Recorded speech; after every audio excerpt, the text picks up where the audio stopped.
Sports Radio 66, my son. The Fan. WFAN. Sports Radio 66, The Fan. WFAN, New York. All right, let's go right to Madison Square Garden. Our very own Outside the Cage podcast team of Pete Hoffman and Ike Feldman. Madison Square Garden and New York City gets the fastest rising sport probably in the world. If you like chaos, You got it. you certainly got it. Championship belts in 2 weight classes at the same time. We're gonna do everything that we said we would do when we got to New York. Looking for that knockout punch. And boom. This is Cowboy, and you're listening to WFAN Outside the Cage podcast. This is WFAN's Outside the Cage with your host, Pete Hoffman, Ike Feldman. Check us out, WFAN.com, Play.it, Facebook, iTunes, all that good stuff. We just had a huge fight week. And don't forget, the most important handles, the Twitter handles, @_outside the cage, @Ike_CBS. At the Hoff WFN. What up, buddy? I got distracted, man, because there was such a huge card that took place this past Saturday. John Jones. So it was like I felt so weird inside after watching it. For Yeah. so many different reasons. It was like I couldn't. We screwed up the pick. Well, that we screwed. Yeah, that wasn't it, but that wasn't the only thing. Of course, that was always on my mind. I was 2 out of 3 on that card. 2 out of 5. It's awful. I had. Oh my God! I went Tanya Evinger, which I had faith. Not bad, man. She could take a punch. She took a bunch of punches, and she was weird too because after very, very quick on her, after her press conference, or after the post press conference, she said, "I don't really know why I gave up. I wish I would have gone the whole 5 rounds. I don't know what happened." So she literally couldn't figure out what happened. Cyborg's 170-pound fist went through your head. That's what happened.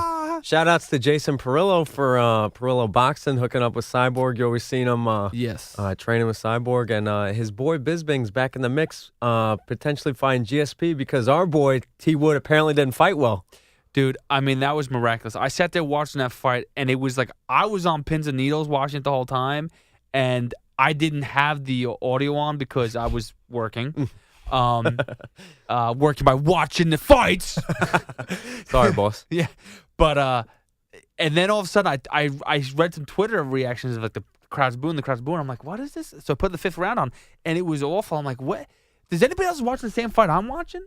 Dude, it's we talk about it all the time, like the strategy, but everybody likes the toe-to-toe, the slugging it out, the head down, the Wanderlei Silva or the Brian Stan or the Cub Swanson do Ho Choi. You gotta make your option because Woodley's a smart guy. Yeah. He's that next generation fighter. Even though he's like 35, 36, he's that next generation fighter where he's not only a conditioned wrestler, he's a guy who's got some hands, unlike GSP had. So it's like he's that next generation, and he's fighting the best of this generation with Stephen Thompson and Damian Maia. Dude, I love that you said that because I was just about to say, like, you go to the 125 division, the flyweight division with Demetrius Johnson, and everyone's giving him crap like, hey, you're the best pound-for-pound fighter in the world, supposedly, but you're taking on ranked opponents number 9 because you just want to break a record.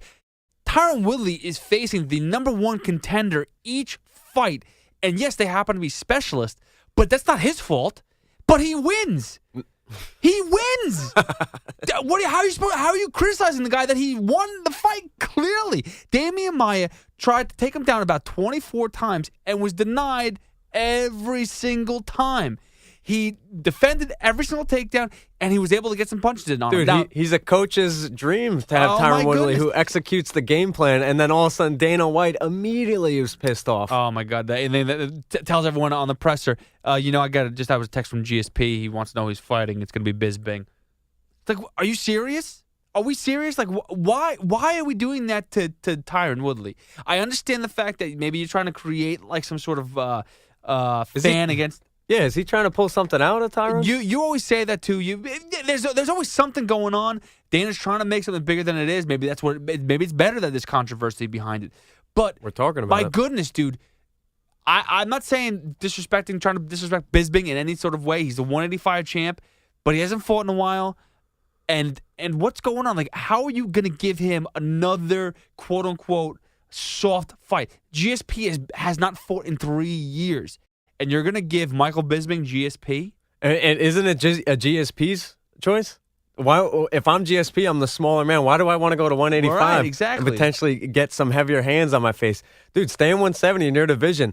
I don't know if he wanted Damian Maia to win, and it would have been the grappler versus grappler, but T. Wood is now, and he said he wanted Jorge Masvidal to win. He wanted a freestyle fight. Yeah, he begged it. And Maia did what he always does. He's a guy that his jiu-jitsu is just like none other. He finds his way on your back, and he takes it down, and he makes you tap, or he makes you last 3 rounds, and he beats you, and that's it. And if he doesn't, it looks like the Anderson Silva fight. It looks like the Tyron Woodley fight. It looks boring. Yeah. When somebody cancels out your strength, and he obviously canceled out because and everybody was down that it would be so easy to get to Tyron to the floor. He's got that D1 wrestling background. I believe it's Mizzou with Michael Chandler and Ben Askren, and they're all like, yeah, when he gets them, Tyron's like, wait a second, I'm a D1 wrestler. He's going to be in my world. Yeah.